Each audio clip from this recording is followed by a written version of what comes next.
Hindi po sila nakinig, Mr. Chair. Hindi po talaga sila nakinig. They really push themselves na gusto silang pumasok. At kami po, mga inosente, sabi po nila, pwede po daw kaming armasan ni Pastor ng mga baril. May private army po daw kami. Yun ang intelligence report po nila. Kung nakita niyo po, wala po kaming kalaban-laban. Mga inosente pong missionary na mga bata, matanda, na until now po ay natutroma. Kayo po, Mr. Chair, mga opisyalis, may mga anak po kayo.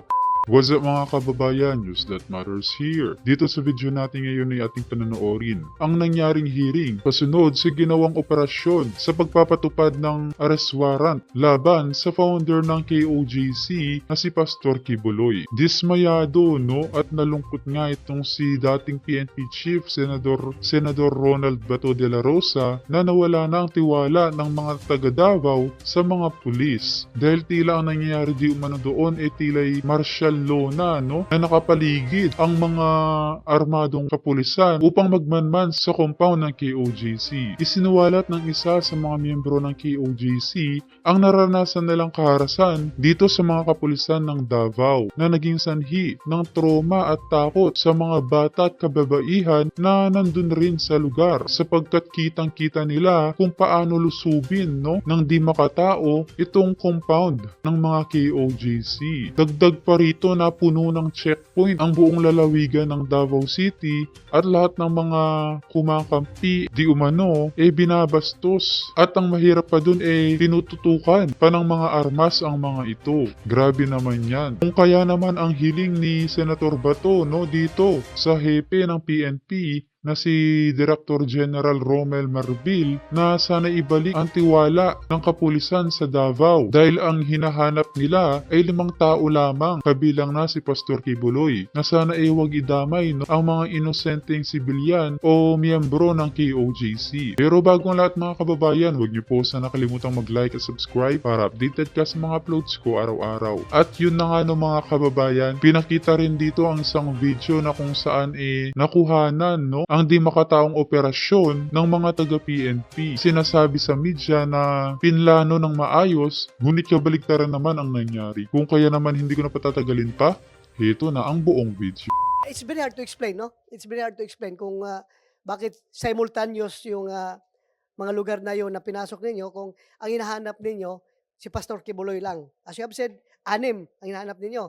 So I am tend to believe na yung 6 na yun distributed sa 5 location.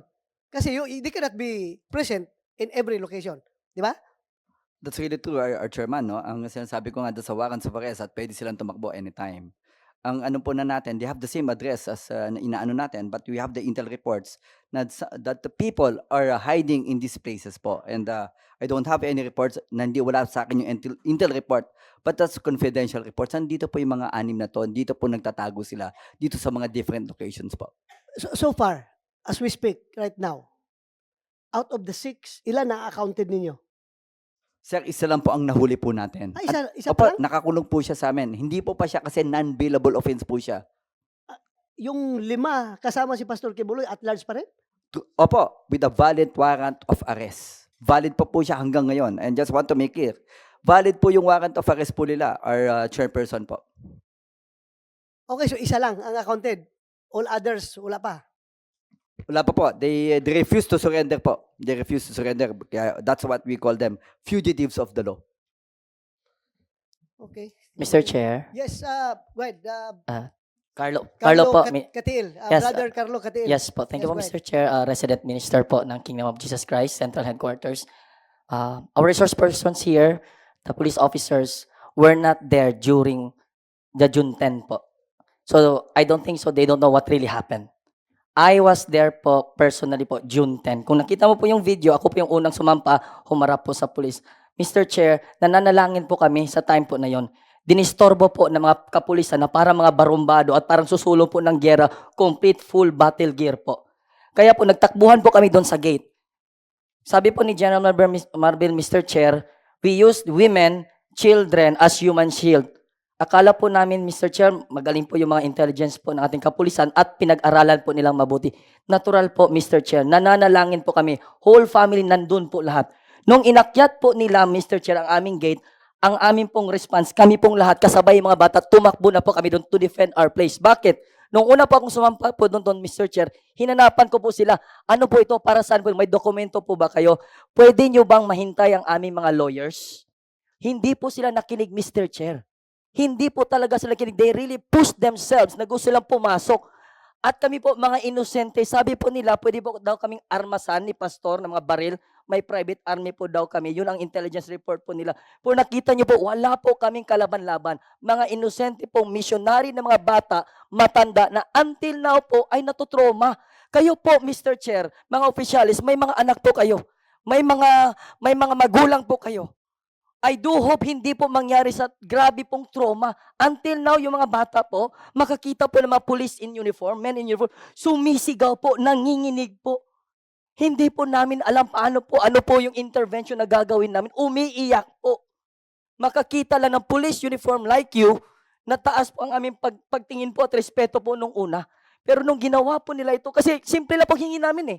Hintayin po ang lawyer namin. And we have our Kingdom Property Administrator na si Pangulong Rodrigo Duterte. Ni isa sa kanila, hindi man lang po tumawag kay President Duterte. Kami pa po ang nag-initiate na tumawag, Mayor, President, ito po ano pang gawin namin? Kasi nga siya pong administrator, magpaalam po. Yun pong alam namin na batas. Kasi for 4 times, pabalik-balik na po sila dyan. Nagsuserve po ng mga search warrant, mga warrant na yan. Pinapatuloy po namin kasi ayaw po namin ng kaguluhan. Peace-loving people po kami, sir, ma'am. At eskwelahan po yun, simbahan din po yun. Wala po kami mga baril, wala po kami mga armas, hindi po kami mga violente, hindi po kami mga terorista, hindi rin po kami mga kriminal. Until now po, yung mga pulis po nila doon, nakakalat, tinadtad po ng checkpoint, harap po ng aming compound, sa gilid, kinasing na po nila kami. And when we approach them, magtatanong lang po kami, Sir, ano pong pangalan, pwede po bang makuha ang ID niyo? Kasi para masiguro lang namin kung pulis ba yan. Pwede pong NPA, magdamit lang po ng pulis, pwede pong iskalawag, pwede po preso na pakawala. Damitan po ng pulis, magpiring, wala pong makita mata. Magtatanong kami, maghingi ng ID, police badge number, wala pong may pakita, magtakbuhan po para pong walang narinig. And then, according to General Torre po, sabi po niya na panggabi lang po yung checkpoint, hindi po 24 hours po. Nandun po kami sa harap, nakabantay po, kami po ang nakasaksi. And then, may kakulangan po ba tayo ng pulis? Binagsak po doon sa Davao City, sa harap po mismo ng aming compound, lahat ng mga pulis. Bakit may Region 10 po doon? May Highway Patrol Group pa, may HPU, may Regional Mobile Group pa, DCPO, PNP Region 11, taga-barracks pa. Nagkampo na po sila doon sa harap ng aming compound po, sir. Grabe po ang pag-terrorize at ang trauma po naramdaman po namin, lalo na po ang mga kabataan. Kung may mga anak po kayo at may mga konsensya. Nagsisigaw, parang nababaliw po yung mga bata namin doon, sir. Ano pong gawin po namin doon, sir? May intervention po ba kayong in-offer? Akala po namin na pinag-aralan nyo. Napag-aralan nyo ba through your intelligence na simbahan yun, community yun, marami mga pamilya-pamilya doon. Eskwelahan din po yun, sir. Marami po mga estudyante doon. Kaya hanggang ngayon nagbabantay po kami. In disguise po ng police visibility, in disguise po ng pa-checkpoint po ninyo. Hindi po kami mga bobo, sir. Alam po namin kami po ang pakay nila. Tinatanungan, bakit kayo nakatakip ng mukha? What they did po, sir, tinotraumatize, tiniterrorize po nila kami doon na nakatira. For 40 years po, Mr. Chair, nakatira po kami dyan. Past administration po, wala pong ganitong nangyari sa amin. Okay. Wala po. Alam mo, I've been a Davao City Police my whole life bago ako naging Chief PNP, bago ako napunta ng Krame. At noon, kapag kami magkakandak ng checkpoint sa highway, alam niyo, ang mga tao magpapalakpakan. Tuwang-tuwa sila na may pulis dyan nagkakandak ng checkpoint. Marami maghatid ng tubig, maghatid ng pagkain, dahil mahal na mahal kami ng taong bayan ng Davao pag nakakandak ng checkpoint. Ngayon ko lang narinig na ang mga Davaoenyo pala ay matititerrorize na pag nakakita ng pulis na nagche-checkpoint. So, it saddened me to know. Masakit po sa puso namin, sir, actually, sir. Ganun na pala ang tingin ng Yes po, sir. Mataas po ang respeto namin, sir. We really supported the police, the men in uniform po. Pero ngayon po, sir, sa ginagawa po nila, sir, para po kami mga terorista, para po kami mga criminal, sir. And we are just living there peacefully po. And then we are just asking simple questions.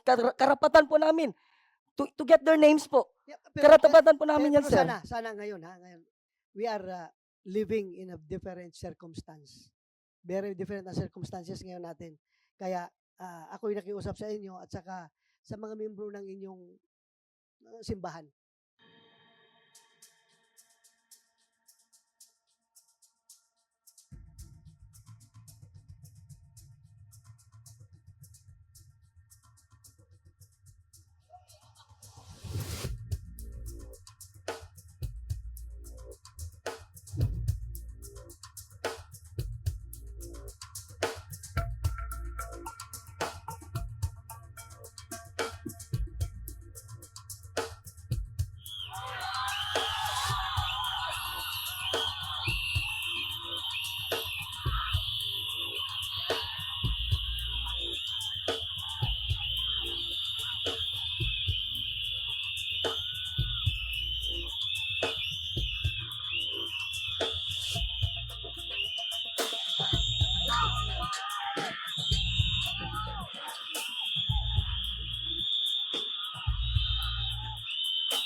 Hindi nyo alam mga kababayan, yan yung araw, no? June 10 na may dalawang miyembro ng KOJC ang nasawi dahil sa ginawang operation ng mga kapulisan ng Davao.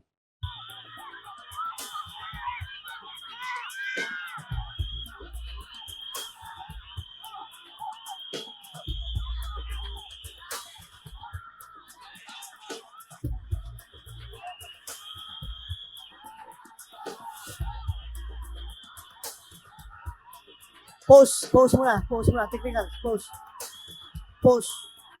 pause. Yung bumbero, kaninong bumbero yon sa inyo? Can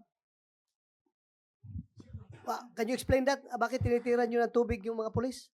Actually, Your Honor, Barlow Carlos there. it was an act of defense of property, Your Honor, because we believe that since the warrant of arrest was not properly served, Your Honor, before you enter a property, there should have been prior consent on the part of the owner of the property, or at least the administrator thereof. They did not do that, Your Honor. So there was violation of Rule 113, Section 11, and therefore Article 429 of the Civil Code will apply. They have the right to defend their properties, Your Honor, because it was clear that at 3:59 a.m. they just immediately placed ladders therein and breaching the walls of the KOJC. That is a violation under Rule 113, Section 11, Your Honor. Not only in the service of warrant of arrest, but also search warrants. Kailangan kailangan magpaalam ka sa may-ari ng pamamahay. Yes, Your Honor. Ah. That's Rule 126, Section 7, Your Honor. We 1, believe, 2, 3. yes. Yeah. Rule 113, Section 11, insofar as warrant of arrest is concerned. Rule 126, Section 7, insofar as search warrant is concerned. Both requires prior consent before breaking into any enclosure or building, Your Honor. Yeah, thank you. Please continue.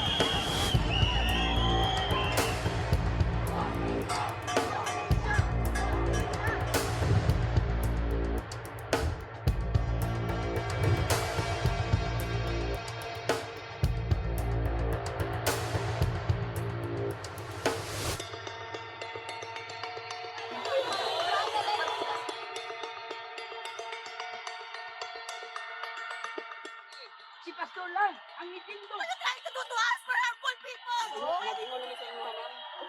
Oh, whether you like it or not, you break sa inyo.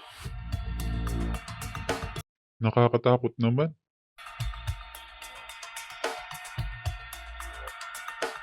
Igibain na nila ang aming gate white zone. Sa pilitan nito. Ayan po yung mga truck nila. Ayan. Sa bawat gate po yan.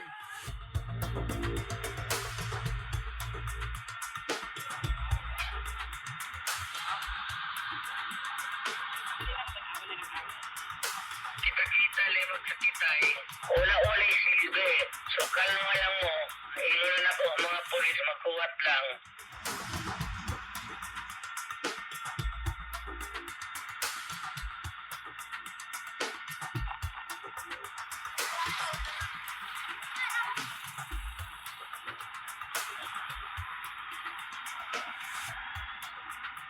Tingnan nyo guys, Region 13 na naman to.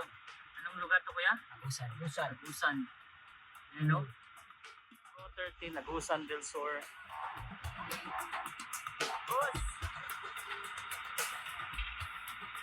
Kaya hindi maiwasan sabihin ng mga kababayan natin ng mga taga Davao na tila'y may martial law na di umanong nangyayari sa kanilang lalawigan. Yung ganyang setup, pangharas yan mga kababayan.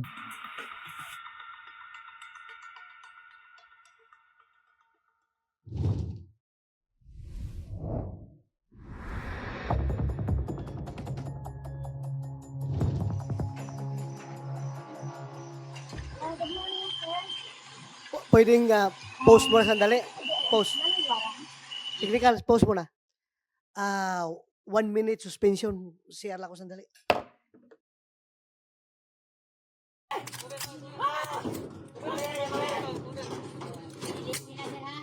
Hindi pa rin natin yung abogado namin, sir. Yan yung ginawa nila.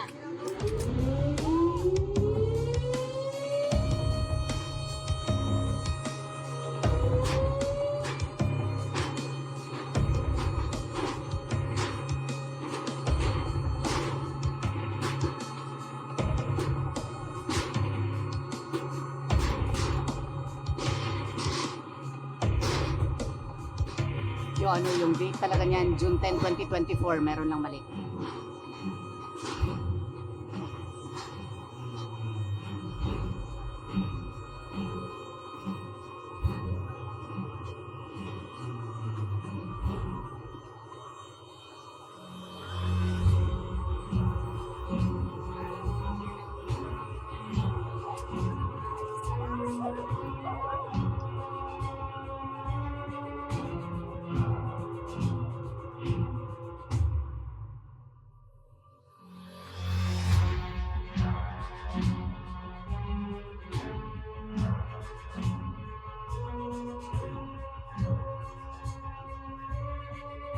Kita nyo yun mga kababayan, kinuyog ng mga taga-PNP. Itong di kilalang tao na miyembro ng KOGs. Grabing pangharas naman yan. Di na mapagkakatiwalaan talaga ang mga kapulisan ngayon. Post Lagi natin mo na. sinasabi na maximum Post. tolerance po talaga yung ating Post. implement sa pagdating. General Marvel, sinong ground commander doon sa mga Blaan? Sinong ground commander doon? Yung lead, yung officer leading that operation. The one leading the operation is the Deputy Regional Director for Operations po, sir. Maybe we can, I don't have any list, sir, but the one in charge for the overall is Police Major General Ronald Lee, but I don't have the complete leads right now kung sino po yung... No, yung particular lang doon sa Bilaan area. Sir- Yung ground commander doon. I'll check it, but I don't have it right now po. Maybe in the next po, we Yeah, can please have it po. submit to this Apo. committee ha. The name. Apo. Yung lahat ng ground commanders nung ilan ba yun? 5? 4 na lugar. Pakisubmit to this committee. Yes, sir, Chairman po. Thank you. Salamat. Please continue. Itong service of warrants of arrest.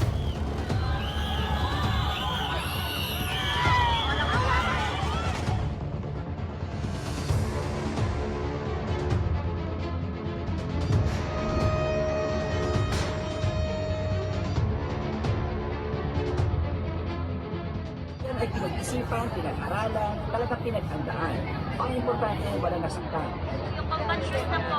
Bali, ako po yung sumano sa ano niya, ma'am.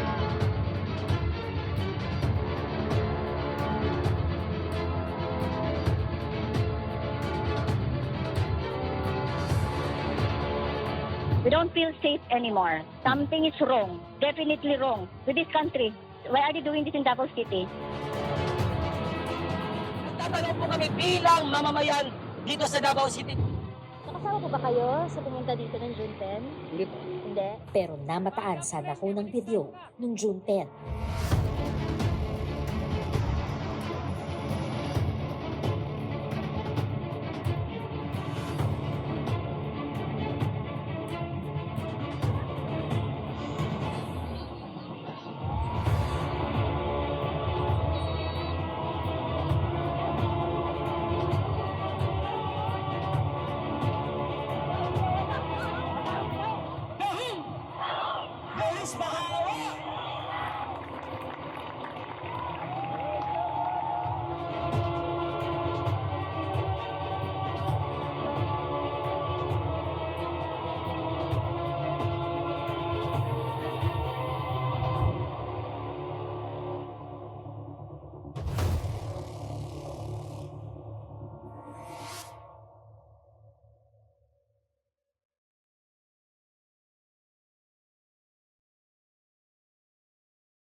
Is that all na video? Yes, yung last portion po, kaninang umaga po yun. Iba na naman yun po. They, again, in the guise of service of warrants, they went to an area in a farm near Glory Mountain and Prayer Mountain po. Kaninang umaga lang, kaninang 2 a.m. in the morning. What was anyone hurt during that operation kaya umaga? Ang amin lang pong nakuha na information through our co-counsel there is kinunan po na tinutukan ng baril at kinunan ng cellphone kaya hindi nakatawag po sa amin.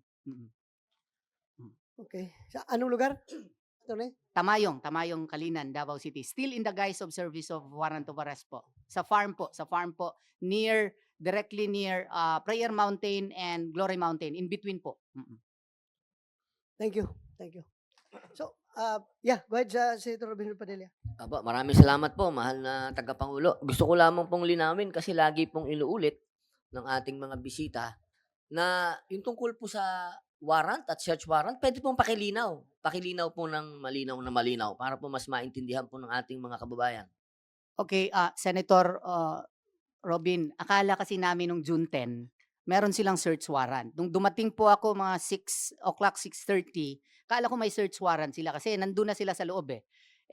Ang ipinakita sa amin ay warrant of arrest lang pala.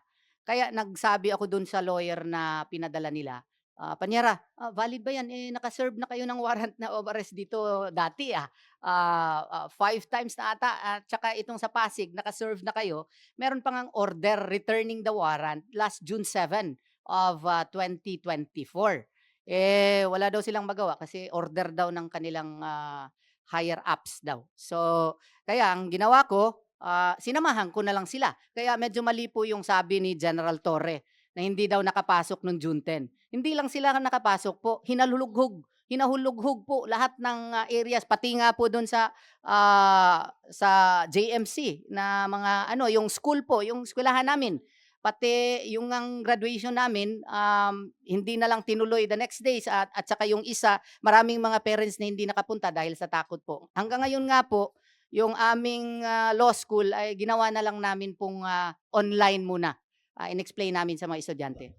Linawin ko po uli. Opo, ibig niyo pong sabihin, wala po silang naipakitang search warrant, warrant of arrest po ang dala nila, pero pinayagan niyo po silang maghalughog.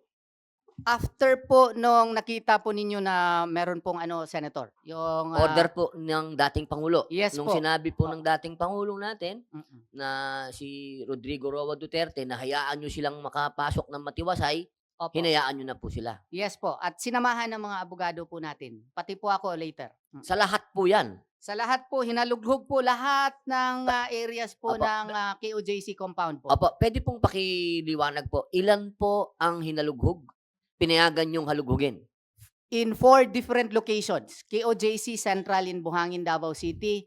Glory Mountain po doon sa Tamayong, Kalinan, Davao City. Prayer Mountain, 3 kilometers away from Glory Mountain. At saka sa Kitbug po, Municipality of Malungon, Sarangani Province. Lahat So, po yan, walang search warrant. wala po. Warrant of arrest. Ang problema nga namin po, Senator, is it was done simultaneously.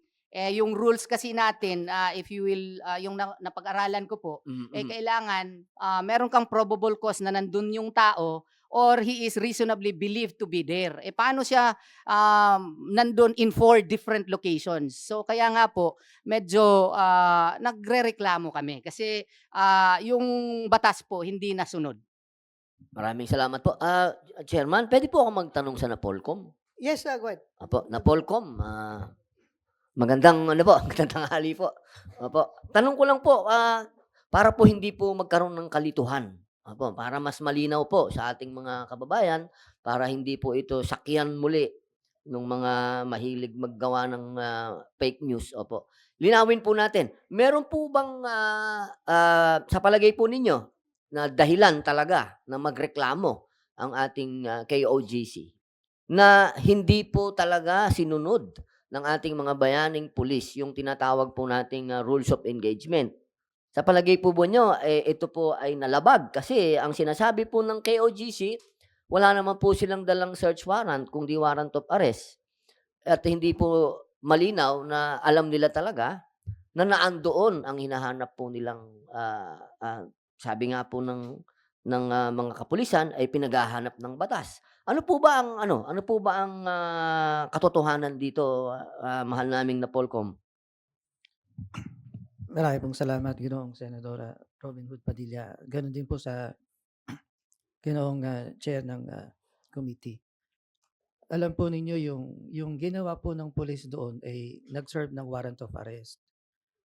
Yung warrant of arrest po, magagamit pong hanapin yung taong tinutukoy doon sa warrant of arrest.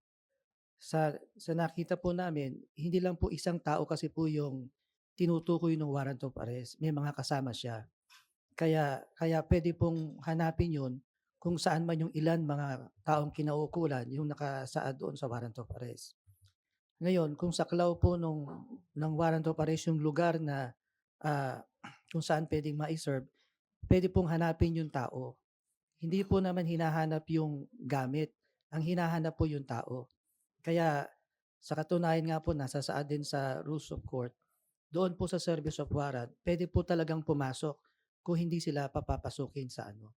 Tinalakay po natin yan nung pinag-usapan yung hearing doon sa pagsaserve ng warrant, doon sa Pandibulacan. Dito rin po sa hearing ng Senado, sinabi namin kung merong warrant of arrest, enough na yun na makapasok yung pulis sa loob. Subalit, kailangan lang na may protocol.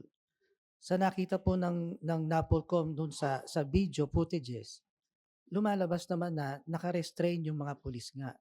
Sila yung ni-water cannon, sila yung napagbuhatan ng kamay kasi nga kahit na ating dating Pangulo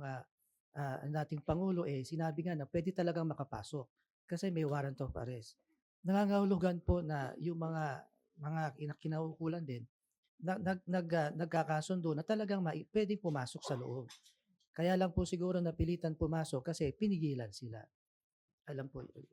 With the permission of Senator Robin Hood Padilla. So, mabilis ang usapan. PNP, sinong pinagdudahan nyo at that time that you personally believe nandoon sa Prayer Mountain? Sinong nandoon? Because Pastor Kibuloy, kung siya talagang, sabi nyo, hindi lang siya ang target ninyo. Kasi kung siya ang target ninyo, he cannot be omnipresent in all those location that you are searching for him. So, ganito, 5 locations ang simultaneously ni-raid ninyo para ma-serve yung warrant of arrest. Sino ngayon ang hinahanap ninyo doon sa unang-una, yung sa Kingdom of Jesus Christ sa Davao City? Sinong hinahanap doon? Sir, Your Honor, our Chairman, wala po sa akin yung listahan ngayon. But I just want to clarify, 6 po kasi yung warrants of arrest. 6.